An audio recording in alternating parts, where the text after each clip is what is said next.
हे अर्जुन, जो भोग विलास का भक्त होता है वो परमात्मा का भक्त कैसे हो सकता है? ऐसे मनुष्य जो बाहर से भक्ति का प्रदर्शन करते हैं परंतु मन से विषयों के चिंतन और उनकी आसक्ति में लीन रहते हैं, वो भक्ति का केवल ढोंग करते हैं।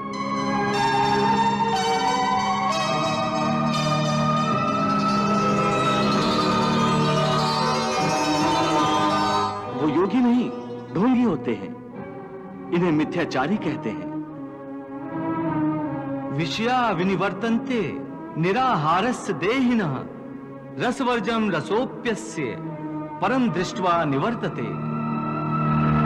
कर्मेन्द्रियाणि संयम्य य आस्ते मनसा स्मरन् इंद्रियार्थान विमूढ़ात्मा मिथ्याचारः स उच्यते। पार्थ, स्थित प्रज्ञ मनुष्य की बुद्धि स्थिर रहती है, अपने मन पर उसका नियंत्रण रहता है। स्थित प्रज्ञ को भोग और उपभोगों में रस आसक्ति नहीं होती। वो शुभ अशुभ वस्तुओं की प्राप्ति होने के बाद भी न प्रसन्न होते हैं और न दुखी होते हैं। पार्थ, ऐसे महापुरुषों को पूर्ण विश्वास होता है कि ईश्वर सदा सर्वदा उनके साथ है, इसलिए वो किसी भी परिस्थिति में विचलित नहीं होते। ये कहना आसान है केशव, साधारण मनुष्य के लिए इस मानसिक स्तर पर पहुंचना बहुत कठिन है। इसके लिए सांसारिक मनुष्यों को किसी दैवीय सहायता की आवश्यकता होगी। तुमने ठीक कहा अर्जुन, भगवत कृपा के बिना कोई भी कार्य सिद्ध नहीं हो सकता। इसलिए मनुष्य को अपने पुरुषार्थ के साथ साथ प्रभु की भक्ति का भी आश्रय लेना चाहिए। हे अर्जुन, परमात्मा की भक्ति करने से मन सात्विक हो जाता है और विषयासक्ति पूर्णतः समाप्त हो जाती है। और यदि आसक्ति का नाश नहीं हुआ तो? आसक्ति का नाश नहीं हुआ तो मनुष्य का सर्वनाश हो जाता है। सर्वनाश? हां पार्थ, सर्वनाश। हे अर्जुन, आसक्ति के मारे हर मनुष्य किसी भी विषय के आकर्षण और मोह में फंसकर सोते जागते निरंतर उसी का चिंतन करते रहते हैं।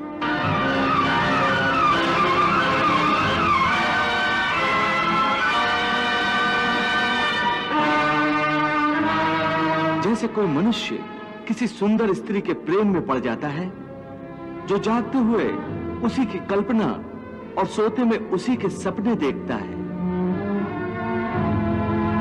इस प्रकार निरंतर चिंतन से आसक्ति की नींव पर काम की भावना उभरने लगती है।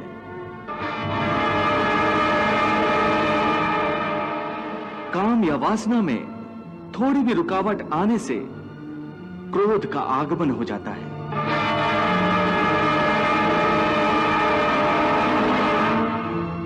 जहां क्रोध है वहां सम्मोह अथवा अविचार अथवा अविवेक भी है।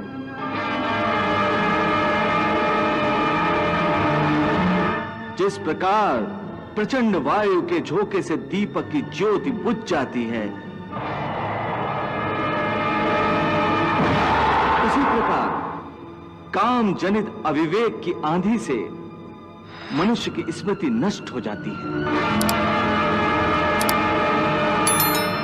और जब स्मृति भ्रंश हो जाता है तब बुद्धिनाश में कितना समय लगता है पार्थ?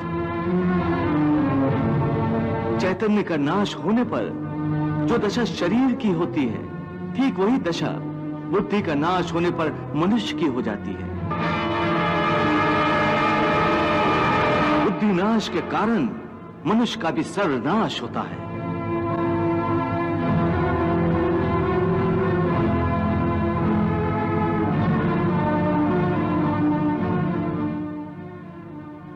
ध्यायतो विषयान् पुंसः संगस्तेषु उपजायते संगात संजायते कामः कामात् क्रोधा अभिजायते क्रोधात् भवति सम्मोहः सम्मोहात् स्मृति विभ्रमः स्मृति भ्रंशात् बुद्धिनाशो बुद्धिनाशात् प्रणश्यति।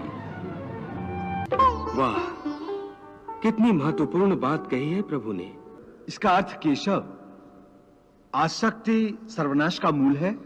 हाँ अर्जुन, इसलिए तो मैं तुम्हें निरासक्त होने को कह रहा हूं, स्थित प्रज्ञ होने को कह रहा हूं, क्योंकि स्थित प्रज्ञ की स्थिति निष्काम कर्मयोग की चरमावस्था है। हे केशव, कृपया स्थित प्रज्ञ का कोई स्पष्ट उदाहरण देकर समझाओ। हे अर्जुन, विशाल और अथाह सागर का स्वभाव स्थित प्रज्ञ मनुष्य की भांति ही होता है। हे पार्थ, नदी में यदि अधिक पानी आ जाए तो उस नदी में बाढ़ आ जाती है। उसकी तूफानी लहरें किनारों को तोड़कर चारों ओर तबाही मचा देती है।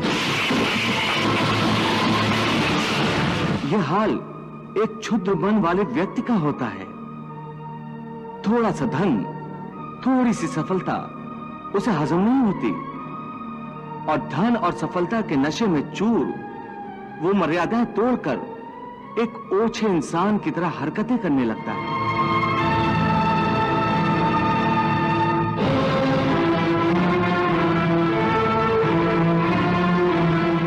परंतु स्थित प्रज्ञ मनुष्य एक सागर की भांति होता है।